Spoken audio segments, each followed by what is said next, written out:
because money probably is the base layer for society, but there is also like your consciousness, and your consciousness is the base layer for the universe. There is always this speech like Bitcoin fixes this, and Bitcoin fixes a lot of things. But if your consciousness is not fixed, if your base layer of the universe is not fixed, then nothing is fixed. But Bitcoin can help you to fix also your consciousness, because you have more time, and then you can probably meditate or can go in the garden or the forest and have more time for yourself. Marc, welcome to the Freedom Footprint Show, I guess. Knut, hi, nice to be here. We're sort of more where you are normally than where I am normally. Mm-hmm. We're in the Princess Hotel in Floching in Germany. The #1 Bitcoin hotel. Yes, the world's first 21-star hotel, right? Yes, exactly. I saw the new placard yesterday outside the hotel. It's beautiful. And we're here for Bitcoin im Ländle.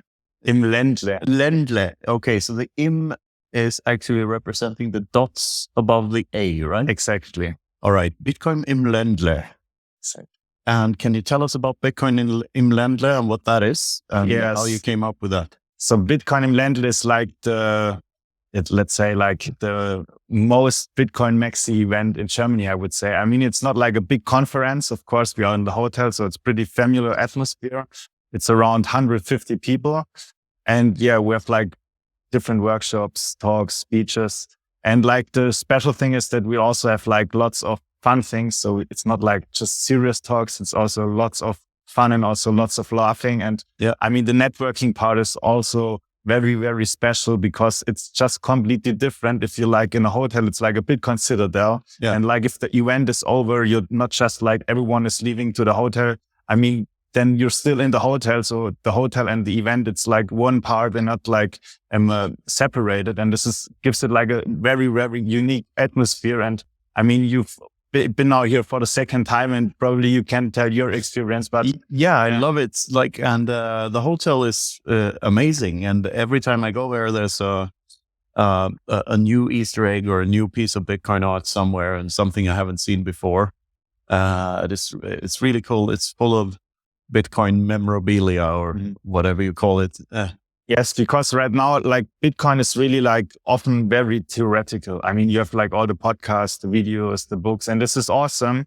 But like for lots of people, they're asking, where can I touch Bitcoin, or where is Bitcoin? What is Bitcoin? And, and so we want to give people like a chance to make Bitcoin like grabbable. So you can, there is a physical place and physical people meeting there, talking about Bitcoin, living Bitcoin, spending Bitcoin, and actually experiencing it. And this is just like the next level, because Bitcoin is now growing up, and also like real world adoption is happening. And this is like what we're doing here. Yeah. And Bitcoin and Bitcoiners are really just two sides of the same coin. We're the same thing. We are the coins, right? So, it's great to be here. I came in the day before yesterday, and we were the first to arrive, I guess. And more and more Bitcoiners have just been dropping in here yesterday and today. So it's beautiful to see. All right. And is this the third or the fourth Bitcoin im Ländle? It's the fourth. So it's like 2 times a year, but we also have like other events. So it's like almost every month we have like a different kind of event. So we have like different topics. So for example, we have privacy events. So this is of course the Bitcoin Maxi event. Then we have like beginner events. We have events especially for women.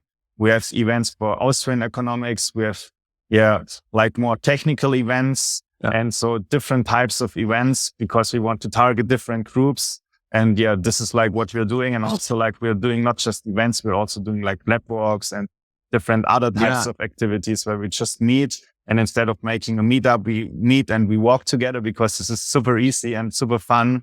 And then afterwards, we will come here and have a after meetups. Yeah, and pleb walks is a special thing. Like that originates from the German Bitcoin community, the 21.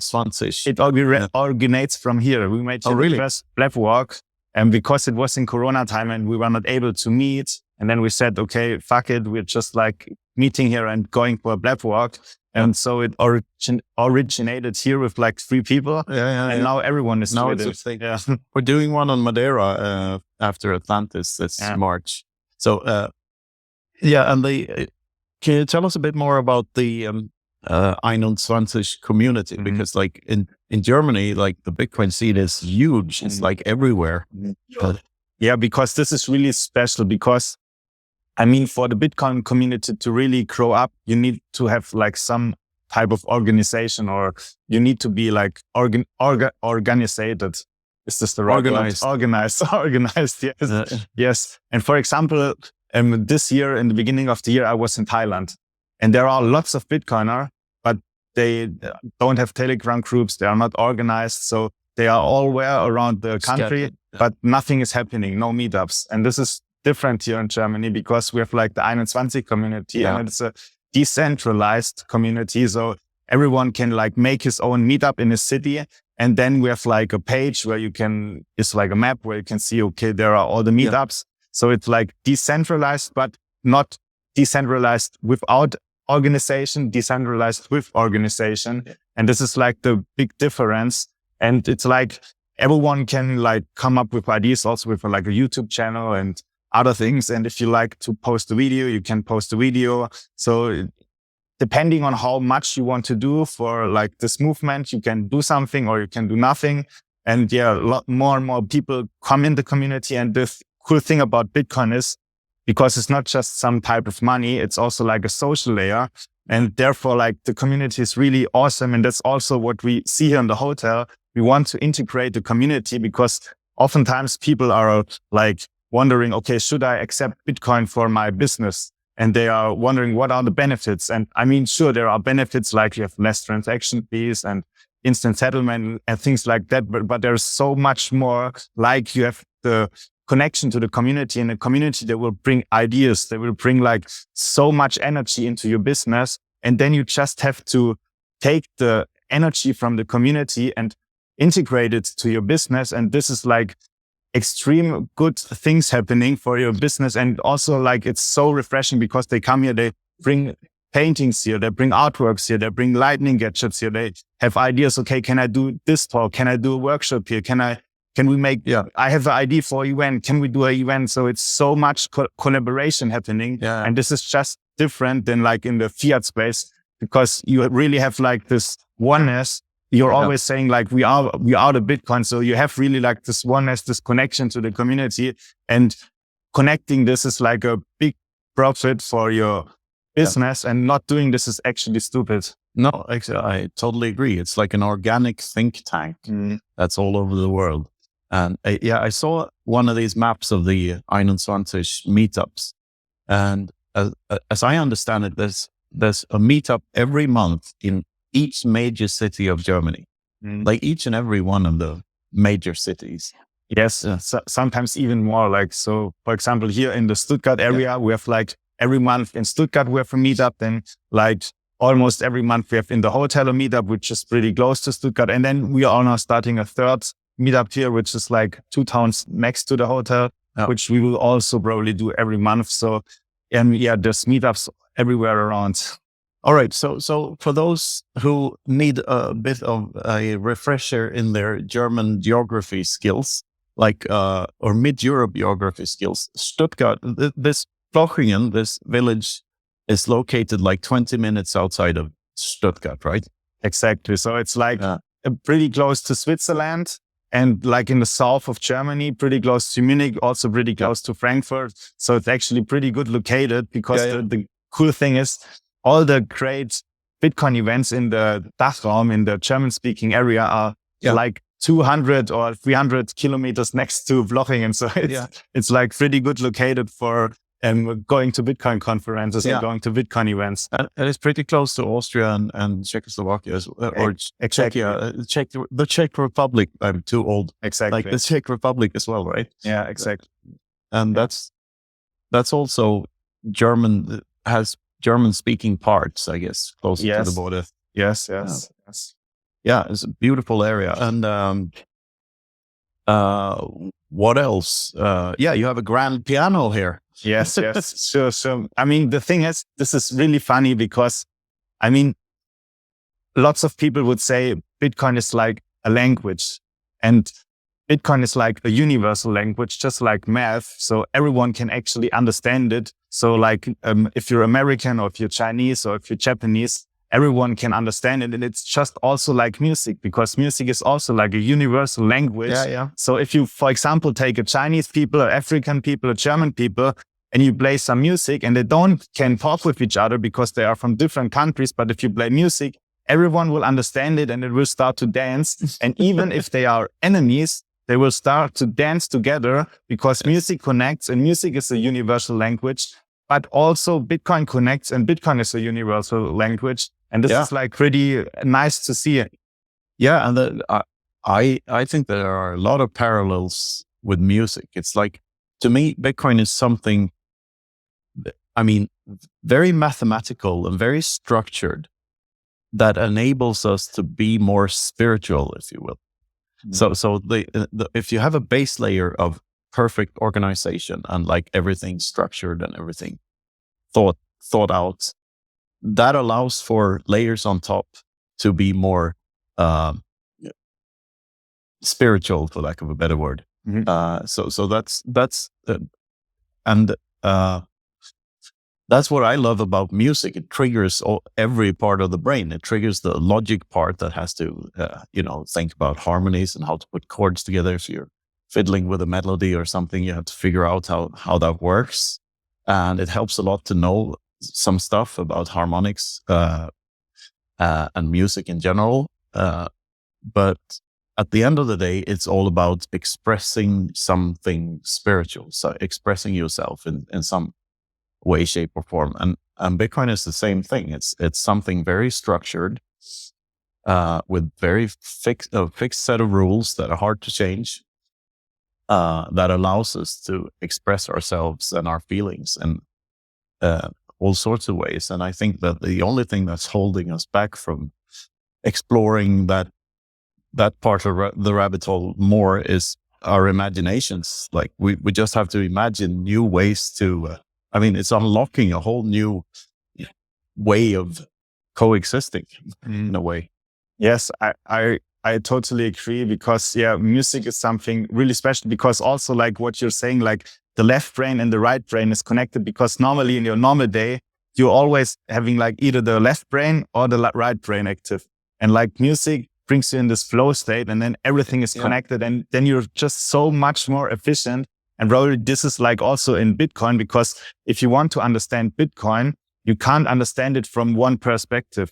You need to combine different perspectives. So for example, mathematics, psychology, then cryptography, like game theory, finances. Yep. So it's like so many parts. And also like always you see this, if there is some Bitcoin critic, he's looking on Bitcoin just from one perspective. And if you're looking just from one perspective, then sure, it looks like, oh yeah, Bitcoin is too inefficient because the block size is too small. So we have to make it more efficient. But if you're just looking from a technical side without like the economic background, then it looks like, okay, Bitcoin is not so good. And you have to combine everything, and you have to really gain this holistic view. And this is not taught in school. And therefore, Bitcoin is not just like a money saving tool where you can save your money, your time, your energy. It's also like a tool to gain like human capital. So get more wise, more information. More based. Exactly. And you even can get like to say, it's like a spiritual thing, because it helps you like awaken, because on the one hand, you have like more time for yourself because you're not so much in the fiat matrix anymore. On the other time, it helps you with this holistic view. And this holistic view, this is like what, unwields like your spiritual power, your consciousness. And this is like also the thing, because you said like Bitcoin is like a base layer. And I would totally agree. Bitcoin is absolutely a base layer, but even beyond the base layer of money, because money probably is the base layer for society. But there is also like your consciousness, and your consciousness is the base layer for the universe. There is always this speech like Bitcoin fixes this, and Bitcoin fixes a lot of things. But if your consciousness is not fixed, if your base layer of the universe is not fixed, then nothing is fixed. But Bitcoin can help you to fix also your consciousness because you have more time and then you can probably meditate or can go in the garden or in the forest and have more time for yourself. Yeah, there's a lot of talk about finding the signal in the noise, but one of my latest thoughts around this subject is that Bitcoin is not the signal. Like it's not, but it is the greatest tool for noise removal ever invented.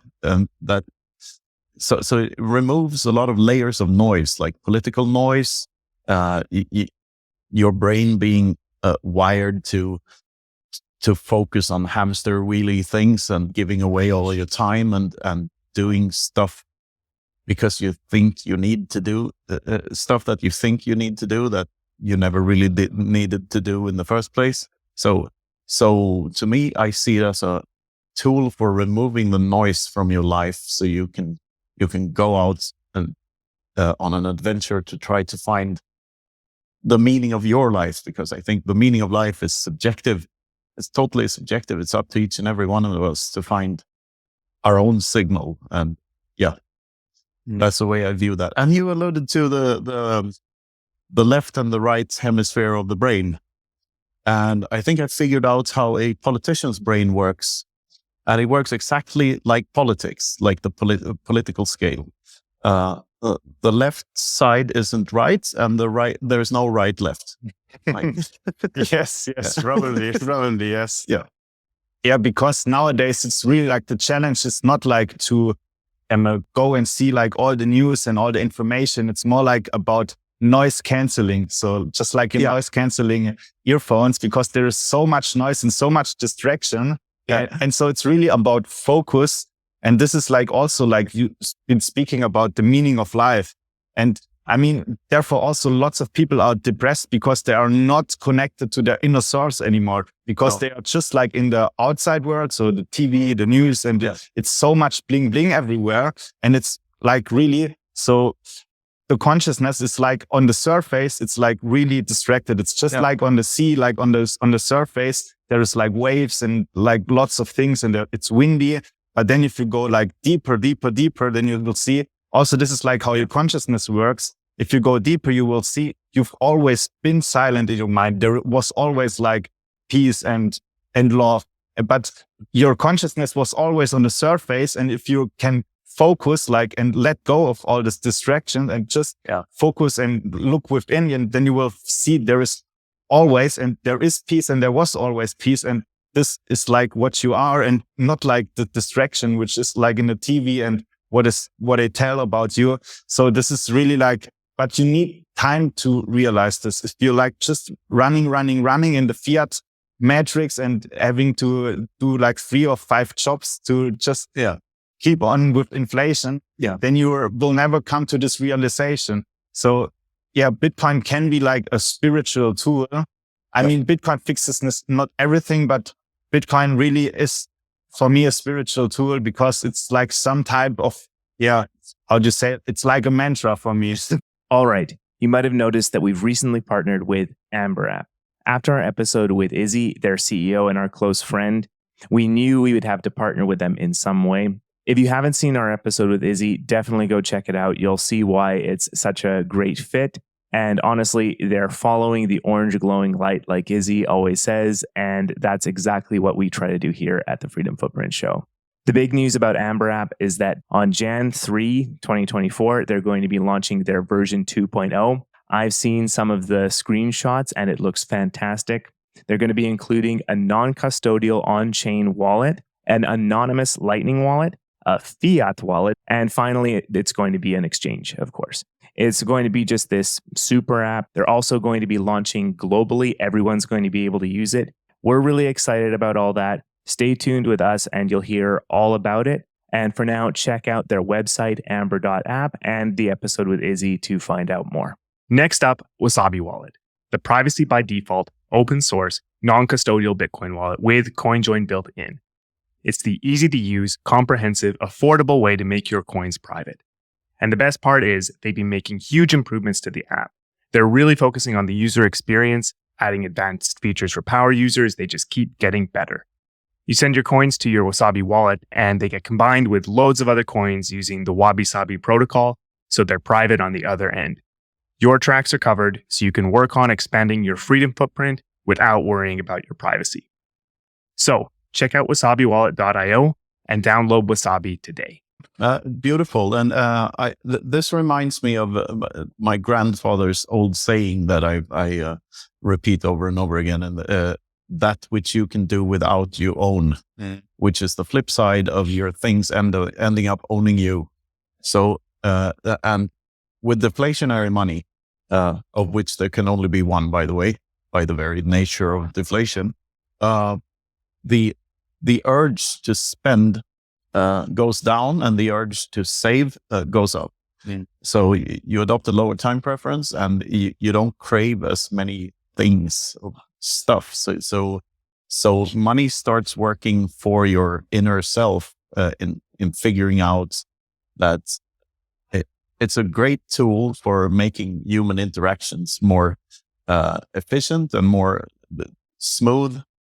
But it's not really for chasing Lamborghinis and yachts and stuff. That's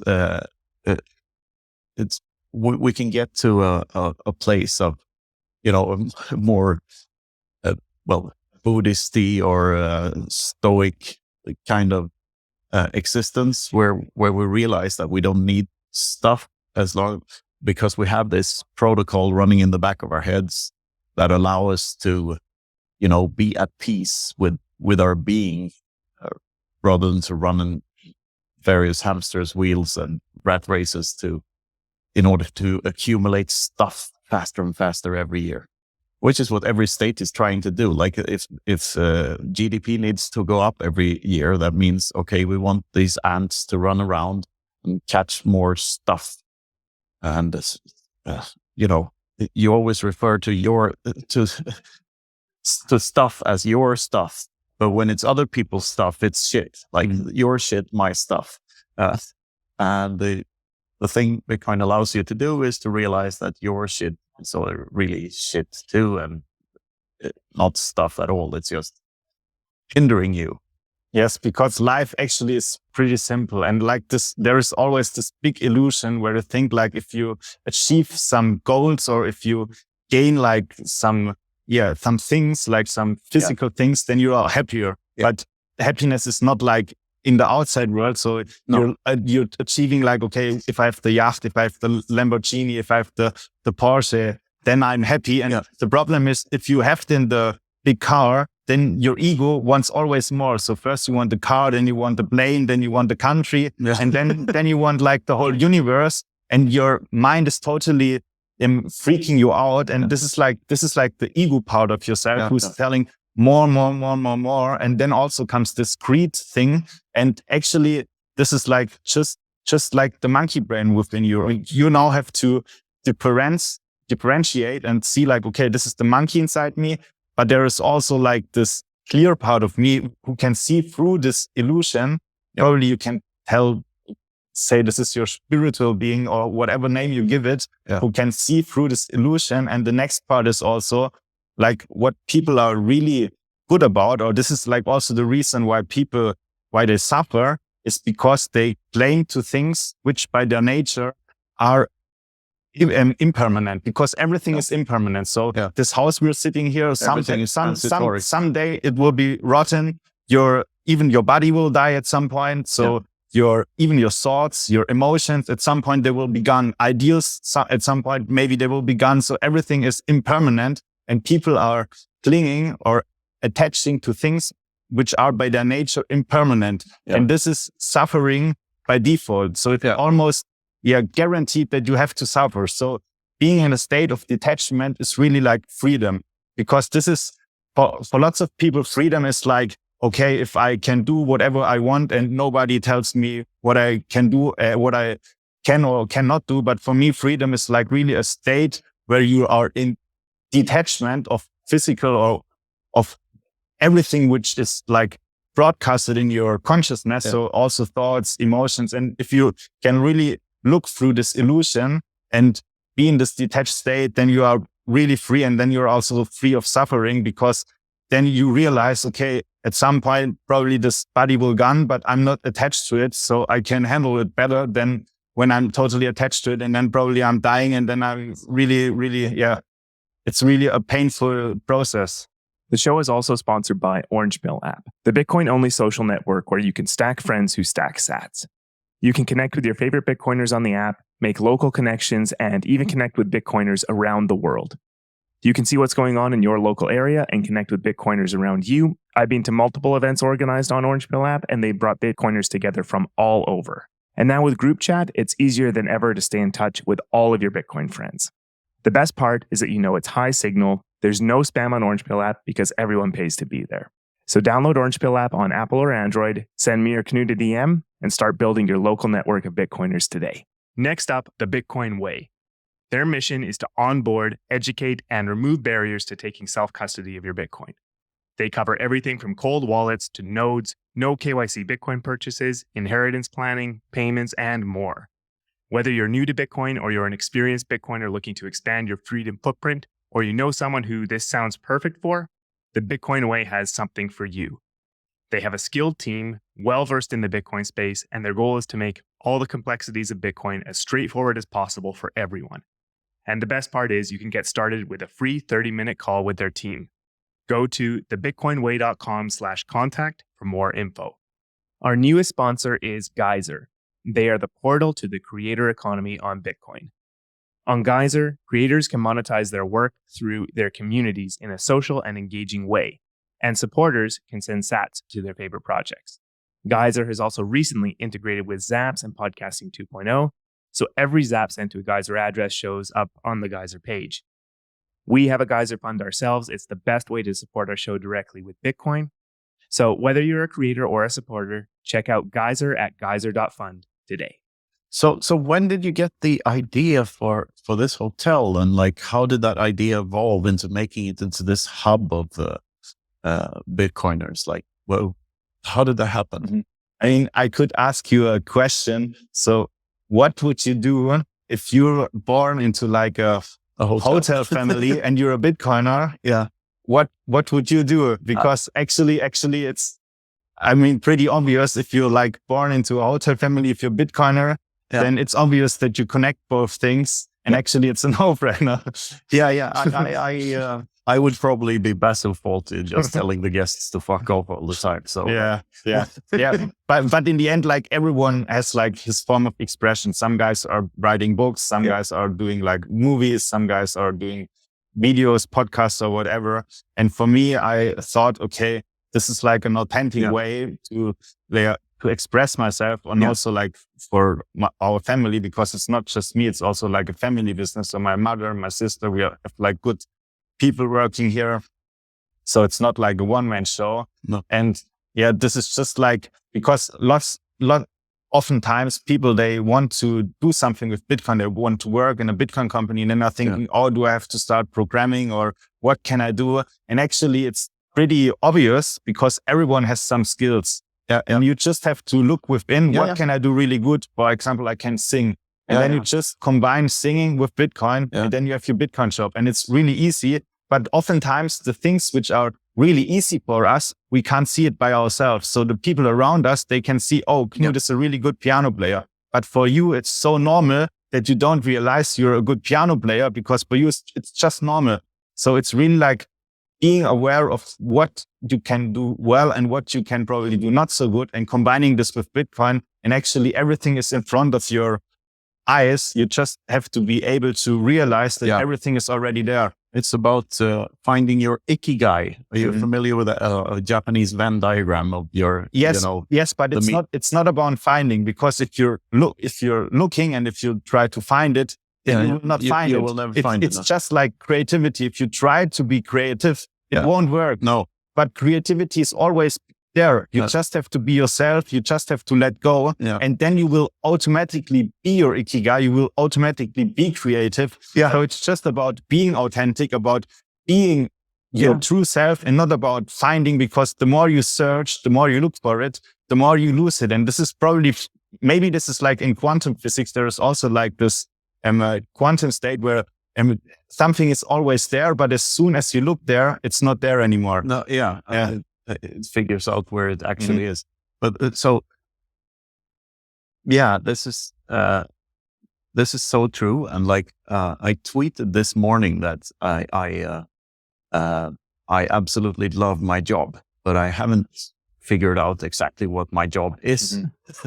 So, but I think that's why I love it, because it's the journey that I love. Like to figure out like, oh, I can do this. Oh, I have this skill, and like I can connect this dot here with that dot here, and all of a sudden it works. And it's like our friend Izzy says, like, focus on the orange glowing lights, and that will lead you the way. Yes. Also, even the concept of having a job is like not so cool for me, because if you have a job, it's almost implemented that you don't like the job. So you're switching like money for That's why time. it's called work. Yes, like, exactly. So, and actually life is really nothing hard. It's actually something that is really actually easy, or something like the universe is working for you, and not like you have to hustle and do everything really hard. But the thing is, if you're not connected to your inner source, or if you're not like synchronized, it's like probably just like in the music, if the waves, if you're not like synchronized to the right frequency, yes, and you're in disharmony,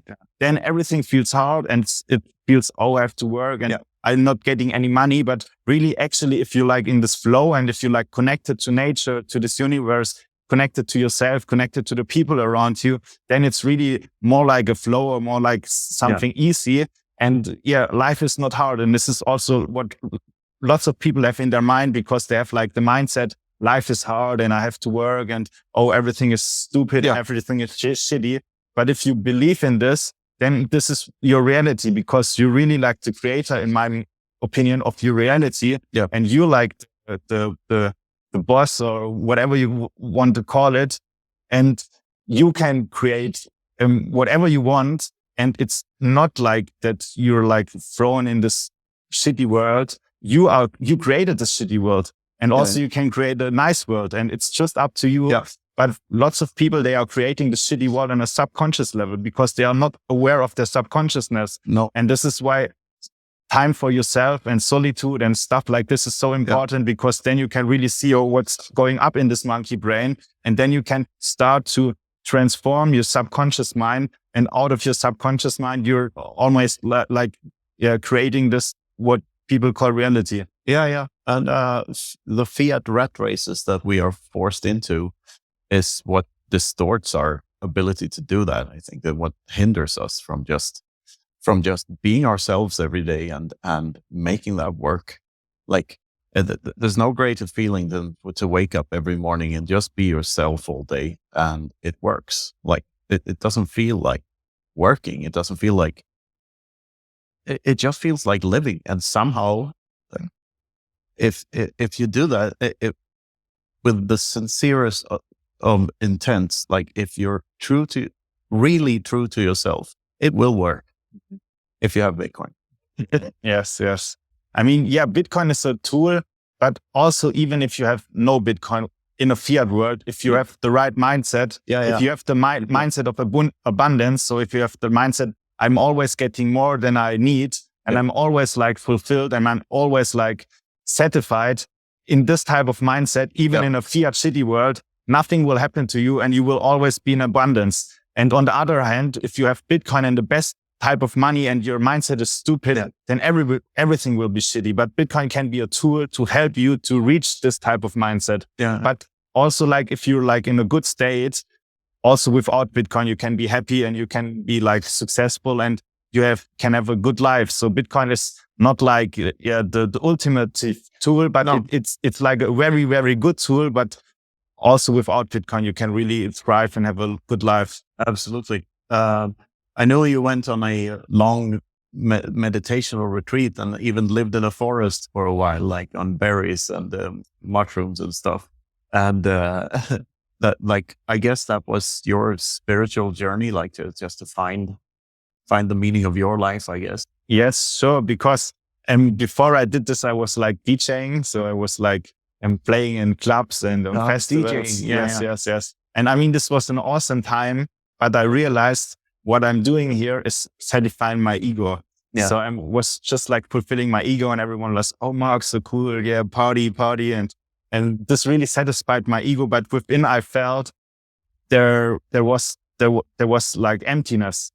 And then I realized, wow, life is so simple, and what fills me from within is like really simple things. Go in the forest, have some time for yourself, make a walk in the nature, go barefoot, or do a little meditation, eat good food, and have like good routines. So good daily routines, for example, and don't have like bad habits, for example, like drinking lots of alcohol or going to parties with people and like doing lots of drug things or whatever. So I realized really like this minimalism, and this was even before Bitcoin. So I really had like this low time preference even before Bitcoin. Cool. And I don't did this because I wanted to starve myself or something like that. I did this to actually upgrade my life. So from the outside, it looks like I'm a really minimalistic guy. Yeah. But actually I'm not a minimalistic guy, because I'm actually a maximalistic guy, because you need the minimalism for maximum type of happiness, because like really toxic minimalism. Exactly. Because life really is so simple, and you really need so few things. And I mean, it's all right if you have like a big car, or like if you do like crazy things, but you always have to be careful to not be attached to those things. If you do this without attachment, it's not a problem. But oftentimes people, they say, no, I'm not attached. And then the big car gets broken, and then they cry because they were attached. Yeah. And this is like the tricky thing where you have to be careful. You can do everything. You can make parties, you can go to clubs, everything, but you have to be careful to not be attached to those things. And oftentimes people get attached pretty quickly. Yeah. And this is like always what you have to train, because always every day you have to start again. So if you were like in a retreat and have now this nice mindset, it helps you nothing for today, because every day you have to start from zero. And every day begins from scratch, not just every day, every moment. And every moment you have to try to be yourself and not be distracted by the noise, and focus on the signal. And this is like a lifelong meditation, or focus, or whatever you want to name it. Yeah. For me, like, I've been close to death a couple of times in my life, mostly on ships in storms or hurricanes, and really had to think through like, what am I doing with my life, and realizing what a limited amount of time we have on this earth. And what you realize when you experience that is that each and every moment is your last chance to enjoy that specific moment. So if you're consumed by anxiety, or you're irritated, or you're angry, or anything on the negative emotional spectrum, then that moment is lost forever, and you lost a chance to enjoy life. Yeah. So, and also like, I came to a point in life where I was totally satisfied. I own a toothbrush, a laptop, a guitar, and 10 t-shirts, 10 pairs of underwear, and 10 pairs of socks, like the 2 pants and 1 pair of shoes. And I had just paid off my student loan, so I was free. That's like a very, very satisfying state to be in. 2 weeks later, I met my wife and I started a family, and, back to another type of rat race. And then you need stuff again. But I mean, there's really something to find there in figuring out that not needing stuff is a key to abundance, to freeing your mind, and being able to become what you were always supposed to be. Like there's a David Bowie quote about that. Like, getting older is just the process of becoming who you were always meant to be. And I think that's true for a life well lived. Yes, but just if you're like connected to your inner self, because just getting older and like not learning anything, that doesn't work. It only works if you actively work on improving yourself. And because there's also like the speaking of time heals everything, because this is also not true. No. If you're just like doing the same stupid things every day again, time will help nothing. I mean, you will just get more sick, and time is not healing anything. No. So it's like the dedication to like a meaningful life and being focused in the here and now. This is what heals and what helps and what makes you successful or happy.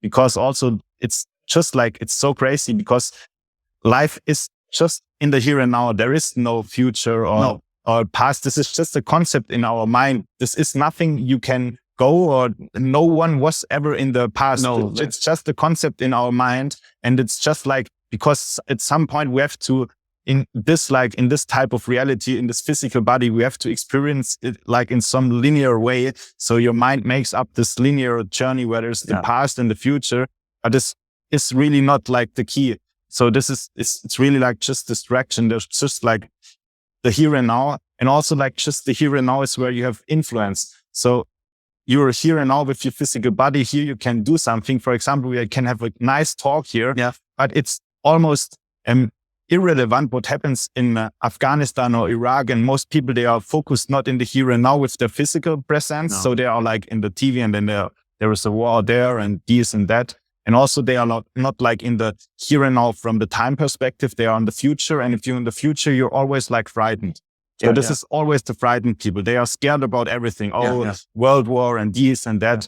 And in the here and now, you're not scared. You're always like, there is no anxiety.